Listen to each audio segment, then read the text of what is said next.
and actually there are three. There's a Black Forest Fire, there's the Royal Gorge Fire, and then there's one in Rocky Mountain National Park. That's the Big Meadows Fire, and at last check, Molly, you were telling us it was between 75 to 100 acres? That's right, 75 to 100 acres. That's about 3:30 this afternoon, but that's the latest estimate they have. Now, it looks like, it appears just from what we've been watching, that things may be dying down a little bit. There were big giant smoke plumes coming up from behind me just about an hour ago, but you can see that's really cleared out. The smoke's, white out there. There's a lot more smoke in the valley here, but it's looking better from what we can see. Now, this fire was started by lightning yesterday. It was actually burning in grass, but then the wind picked up today and those hot temperatures. It's still really windy out here.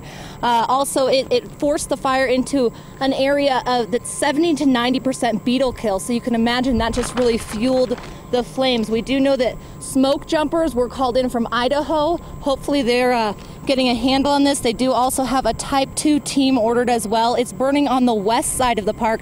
Now, if you take a look to the left over here, you can see a bunch of people taking pictures. You'd think that they were focusing on the fire, but actually there's some little coyote cubs that everybody seems to be paying attention to out here. We have had a lot of people asking us about if this is the Fern Lake fire flaring back up.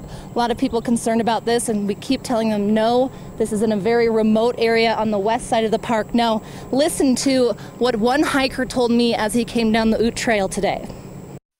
We came down the Ute Trail and we're coming down in the canyon, and we saw the wisps of smoke coming over. And I'm a fireman in Topeka, so I said, that's smoke to my wife. And very quickly it started building. It turned dark, but we had no idea where the fire was at.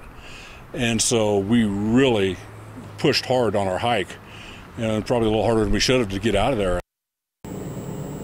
And back here live, that fire again burning west of the Continental Divide. All roads are open, but there are some temporary trail closures here on the west side of the park. Right now, Jacqueline Allen and Major King driving closer to those flames to see what they can find. For now, back to you guys.